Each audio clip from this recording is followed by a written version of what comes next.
File. This July 19, 2002, file photo shows the Mackinac Bridge that spans the Straits of Mackinac from Mackinac City, Michigan. Gov. Snyder hopes to use the final weeks of his tenure to lock in a deal allowing construction of a hotly debated oil pipeline tunnel beneath a channel linking two of the Great Lakes, a plan his successor opposes but may be powerless to stop. The Republican and his team are working on several fronts to seal an agreement with Canadian oil transport giant Enbridge for replacing the underwater segment of its Line 5, which carries oil and natural gas liquids between Wisconsin and Ontario and traverses northern Michigan. AP photo, Carlos Osorio. File, Lansing, Michigan, AP, Michigan. Gov. Rick Snyder hopes to use the final weeks of his tenure to lock in a deal allowing construction of a hotly debated oil pipeline tunnel beneath a channel linking Lansing, AP, Michigan. Gov. Rick Snyder hopes to use the final weeks of his tenure to lock in a deal allowing construction of a hotly debated oil pipeline tunnel beneath a channel linking two of the Great Lakes, a plan his successor opposes but may be powerless to stop. The two-term Republican and his team are working on several fronts to seal an agreement with Canadian oil transport giant Enbridge for replacing the underwater segment of its Line 5, which carries about 23 million gallons, 87 million liters, of oil and natural gas liquids daily between Superior, Wisconsin, and Sarnia, Ontario, traversing large sections of northern Michigan. A more than 4-mile-long, 6.4-kilometer section, divided into two pipes, lies on the floor of the churning Straits of Mackinac, the convergence between Lakes Huron and Michigan. In 1953, the twin pipelines have become a target of environmentalists, native tribes, tourism-related businesses and other critics who say it's ripe for a spill that could do catastrophic damage to the lakes and the regional economy. While insisting they're in sound condition, Enbridge reached an agreement with Snyder's administration in October to decommission the pipes and drill a tunnel for a new line through bedrock below the straits. The project would take 7 to 10 years and cost $350 million to $500 million, which Enbridge would pay.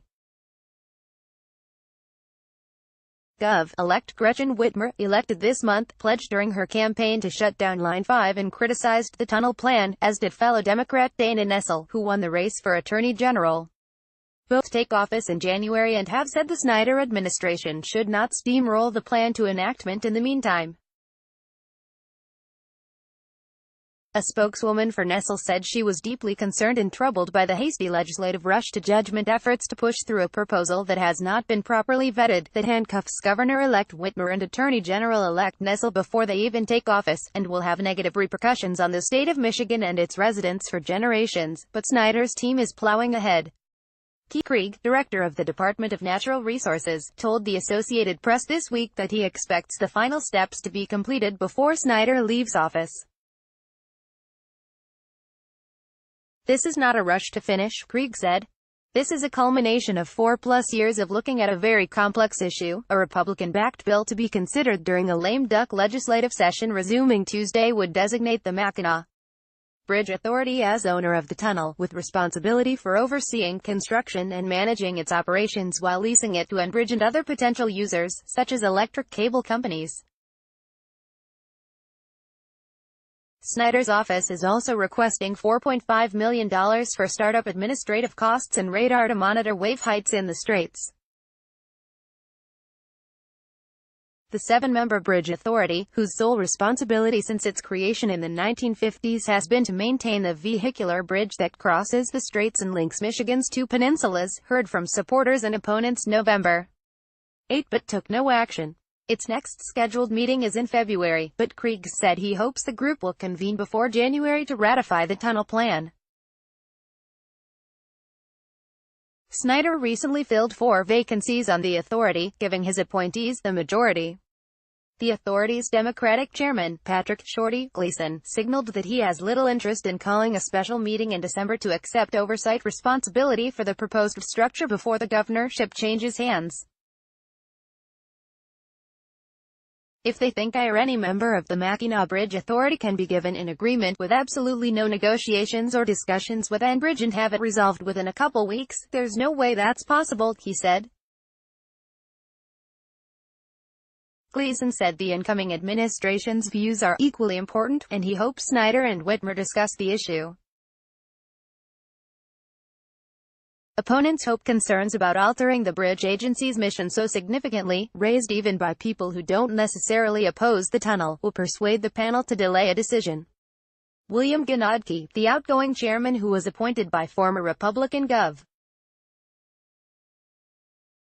John Engler, and 7 other former members issued a statement saying the plan would mean a major dilution of the authority's focus on the bridge, and has the potential to seriously compromise its effectiveness in managing Michigan's single largest asset. Gnodke and current Bridge Authority member Barbara Brown are among leaders of the newly formed Friends of Mackinac Bridge, which will lobby state officials to slow things down and establish a separate agency to manage the tunnel if one is built, said Jim Lively of the Traverse City-based Groundwork Center for Resilient Communities. For Love of Water, an environmental group, contends the plan would expose the Bridge Authority to financial and legal liability in the event of a rupture or other disaster, despite a provision in the agreement that Enbridge would pony up at least $1.8 billion to deal with potential spills. We're living in a moment of energy transition, and the idea of building a tunnel under the Great Lakes for a foreign oil company to use for the next century has not been given the forethought and due diligence that the public demands, Executive Director Liz Kirkwood said. Krieg said the Bridge Authority was the logical choice to oversee the tunnel. They have an impeccable record, they've done a great job with the bridge, he said. They've been bipartisan, looked out not just for the bridge, but for the straits. Enbridge spokesman Ryan Duffy declined to speculate about the fate of the agreement if it isn't completed before Whitmer becomes governor. We believe now is the time to build for the future, Duffy said. That's what our agreement with the state is about, protecting the straits and having energy independence, Fletcher reported from Traverse City, Michigan. Online, Senate Bill 1197, http://bit.ly/2A7RJF7 ____. Follow John Fletcher and David Eggert on Twitter at https://twitter.com/John Fletcher and at https://twitter.com/David Eggert. Copyright 2018 The Associated Press. All rights reserved. This material may not be published, broadcast, written or redistributed.